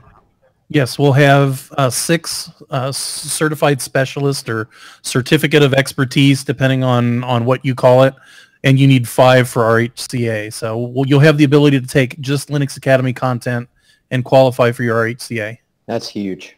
I mean, that's like the gold standard in system administration. Yeah, AJ, we've thought about too. He says exam vouchers maybe as a reward. As you know, we have a new gamification system with gyms, where if you're a free user, you get some gyms to use some of the hands-on stuff because there's costs every time you spend up an activity. It costs us money. We've thought about for full subscribers who still earn gyms but don't spend them, putting in kind of a redemption system where you can maybe buy those things with those gyms. There's tax implications you got to think about. There's billing mechanisms. There's all of that other stuff. And in terms of the realm of development, we got to finish out some refactors first. But I'd say all of that's in the pipeline. We got 100 full-time staff members on staff now. Super exciting. As of Monday, I think we're onboarding on Monday and the 14th. We have a total of, I think, 12 new people starting, which is really exciting. Wow. Yeah. What's our actual? Yeah, we have 12 or 15 accepted job offers. My goodness. That's a lot. Yeah. Isn't that like our entire content staff last year? Yes. Probably more. So we're like hiring another content staff that worked last year. We were hiring more people than we had on the content staff on January 1st. So on January 1st, we had 10 on content staff. Today we have, let me add it up here. Well, heck, I have 14 on my team alone. Yeah, so we have 25 that are on under a head of content, 27 total on content. And then there's 4 new ones starting Monday for content, I think.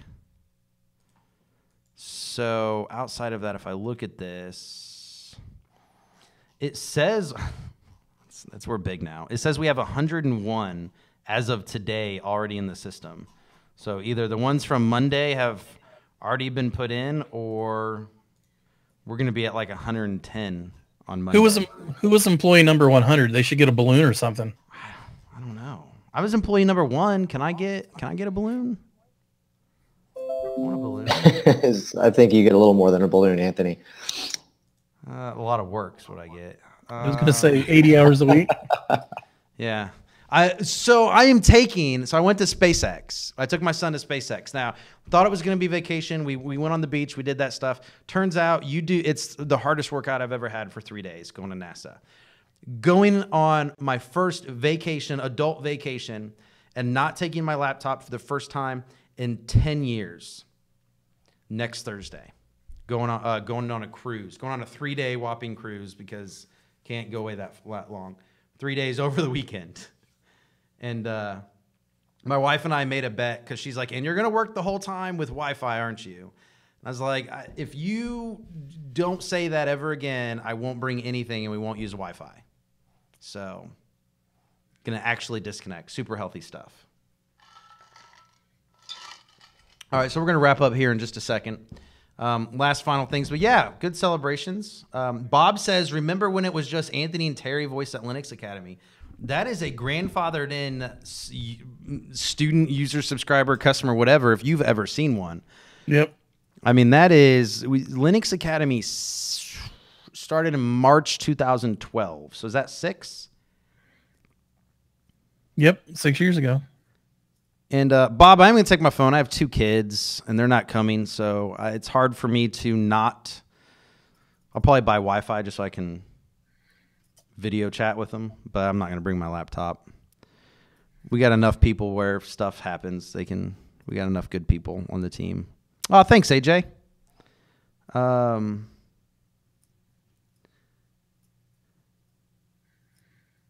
So we have somebody that says, thanks, guys, for your hard work so far. Great learning experience. I'm planning to take the Red Hat Certified Architect Cloud.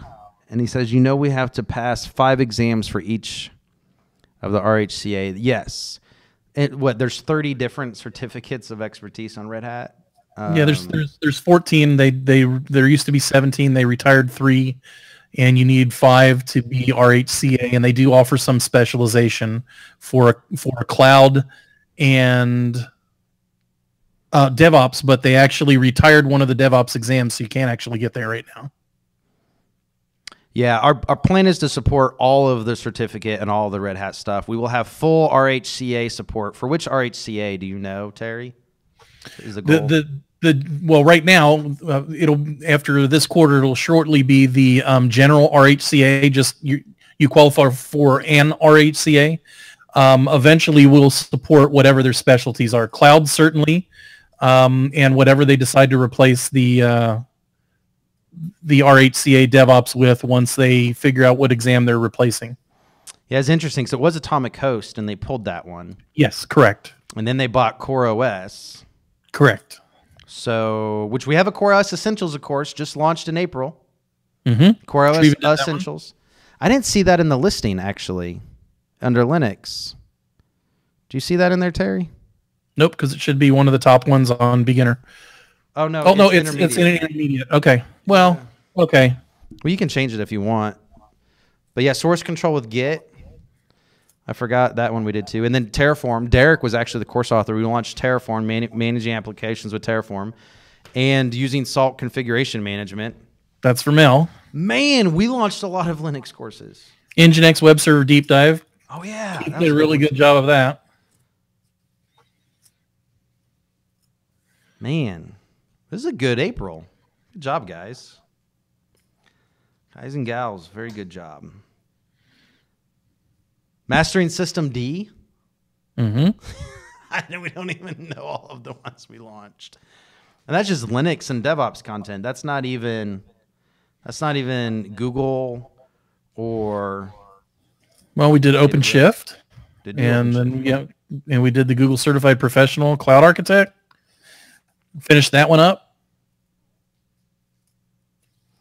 So yeah, we definitely made a big push on the Linux and DevOps side, and it's going to be even bigger next quarter because so many of the guys working in that arena on my team came on at the tail end of the quarter. Yeah. So real quick, and I'm excited for our new content discovery engine coming out probably in July. So Rue says, where and what courses do I start for the RHCSA, Red Hat Certified Solutions Architect? Wait, Systems Administrator, Red Hat Certified System Administrator. We have a Red Hat Certified System Administrator course, don't we? Mm-hmm. I made that course, so we should. Yep. Yes, we do. Yeah, this is the actual course. This is all you need for the RHCSA. Yeah, it's sometimes hard to catch it just because it's written out Red Hat, certified systems architect. It's very easy to overlook since it doesn't just say RHCSA in large capital letters. Yeah, we have to say Linux Academy's Red Hat Certified System Administrator preparation course. There's a bunch of reasons why, because we're not officially affiliated with Red Hat, so we have to spell that out. Well, yeah, so they weren't necessarily thrilled because without it, it might imply that it's their certification we're issuing, and it's not. Yep. We're just training you to go take it. So it's one of those things. So if you see it anywhere else, it's, we work closely with the people we offer training for. That's important to us. So we have so Terry, you talk with Chef and LPI all the time. We work a little bit with Linux Foundation, work a smidge with Red Hat. So it's important to us that we make sure that we maintain good vendor relationships. Yep, absolutely. So this was one of the things they asked us to do. I wonder if there's a better way to do that, though. I wonder if we put RHCSA : Linux Academy Red Hat. What about RHCSA : LA Red Hat Certified System Administrator? I think, believe it or not, colon may be one of those special characters that caused us an issue in the title. Well, that's a code thing. That's not a problem to fix. Or should we maybe just put RHCSA first? It says prep course, so I actually think we could probably remove Linux Academy, to be honest with you. Bob asks, can you have a feature search for courses by course authors? Yeah, that's part of our new content service we're working on internally. It'll be external, but absolutely. You'll be able to view the courses and stuff by course author. So... somebody's asking, are we coming to Red Hat Summit? There'll be a couple of us there, but I don't believe we have any presence in terms of sponsorship.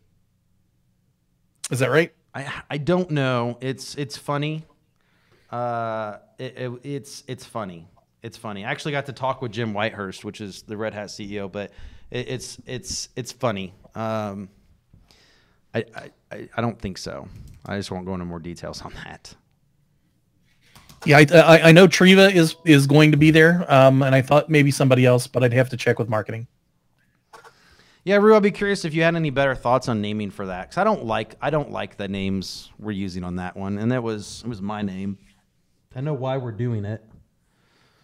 I feel like we should remove the Linux Academy from it.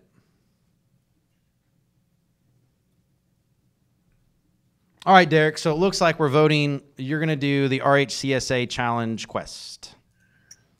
I can do it. And in terms of cloud server ideas, what looks like is user created tags for cloud servers, already coded that in. Fortunately, it's the number one requested feature. The second requested feature is IPv6. Can do that. I've got a quick blurb on it in the AWS networking course, but not a whole lot. So if you're just looking for basic understanding of IP6 addressing and how it works, you can find it there. But otherwise, that's definitely something we can look into. Yeah, we got new people join again. This isn't this live show isn't for course requests. You can go. We did post a course request link in there. This is for Linux challenges. What's funny is somebody requested Linux challenge labs and cloud servers. Oh, build a PaaS from scratch. I see projects that we were referring to showing up in here instead of on the other ones. Docker cluster troubleshooting. So it looks like a lot of the challenge requests are making it up in the and making it in the cloud servers. That's interesting.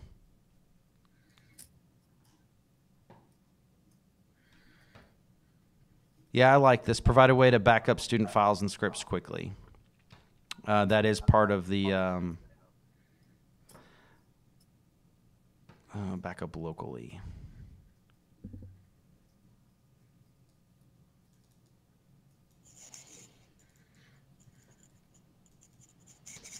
Yeah, I think there are a couple great ways that could be completed. It might be a little tough to get coded in, but I think there are definitely some ways that could be completed. Basically, back up the home directory. Well, I've thought about, yeah. So I know how we would do it to put it on the system to be able to restore from that. It's the local part, but we've also thought about allowing you to have like your private key configuration. So when it launches, it configures that key, and so you can use your keys to connect to it, which might be easy to, you know, if we provide a command to SFTP files or something there. So the question is, how difficult is Linux Academy Red Hat prep course for RHCSA? Is it for complete Linux beginners? Define complete. The assumption is you know what Linux is, but you need to learn how to manage the system all the way down to some basic commands. If you are a complete, total 100% noob, start with Linux Essentials. It's a whopping 6 hours, and then move into RHCSA 100%. Yep, I agree for sure. You'll definitely want to be quick with the basic terminal commands, being able to move between directories, things like that. You'll want to be familiar with. It's covered in RHCSA, but it's somewhat glossed over, and we really focus on the more advanced topics. So the Linux Essentials would be the best place to start. Yeah, I was going to say, Credo, because you said Linux Foundation. Linux Foundation's literally almost an exact thing of RHCSA. But LPI Essentials would be what he would want to start for total beginners. And then not for total beginners, like you know what Linux is, you know what the CD command is, and you know the basics of navigation. It's time for you to go to RHCSA. I think you'd be fine with that. Yep. I'd say LPI 1 is LPIC 1 is one of my favorites because it covers so much. It was one of my favorites for Linux beginners, to be 100% honest with you. And in fact, definitely covers a lot. Yeah. And in fact, we're talking about maybe doing something LPI related in the summer. We talked about that, didn't we, Terry? Yeah, we did. Which I'd be pretty excited about. We might announce when I come back from vacation. We've actually had a couple of conferences that Kenny's attended that he's done LPI or LPIC 1 exam crams for. Yeah, we might be going to Texas Linux Fest. And doing another one there, have an exam breakout session for LPI. All right, so that's the winner. We're going to have RHCSA Practice Quest followed up by LFCSA Practice Challenge Quests. With long words, you'll get it when we do it, but they are scenario-based, basically practice exams for all the labs you need to pass those 2 hands-on exams. You up for that, Derek? Hey, let's do it. I've already got pretty much all my notes from when I got it several years ago. So I think those will be excellent in making a pretty good quest here. We're going to finish off with a final question. And which certification is more valuable, LPI or Red Hat? Depends. I think if you're looking for a broad base of Linux expertise, in other words, you're not targeting a company that you know happens to be running Red Hat, LPI is perfectly fine. I think, however, if you're in the enterprise space, if you're targeting companies that are running enterprise versions of Linux, RHCSA is going to give you more mileage. Yeah, somebody says LPI should change the way they test. So here's what's funny is yes and no. Everybody has an opinion, right? So Red Hat had years ago ran a study that said the hands-on testing was more indicative. And then LPI ran a study recently that said the Q&A base is more indicative. And at Linux Academy, we do both. So quite honestly, what I would do is both of them. And we do hands-on. We love hands-on. But we're happy to do Q&A based stuff as well, question and answer, which is why we have. And I mean, you guys give us a little bit of love here, in all honesty, right? So we'll close with this. It says, I like Python 3 course, but it would be nice if we add Bodo 3 AWS stuff. It takes a lot of work to build courses. We launched over 200 things in April. We're going to launch over that in July. But it just takes time. It takes time, doesn't it, Terry?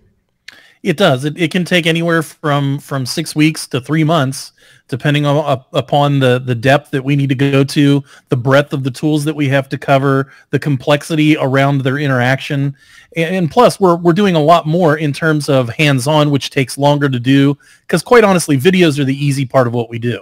That's demonstrating things that we largely already know. Yeah. But all the things that add value to everything that we do that differentiate us from everywhere else you could go are the hands-on labs and the quiz questions and the exams and the flashcards and the study guides and all of those things. And now we're tying it with narratives and interactive diagrams. All of those things take time.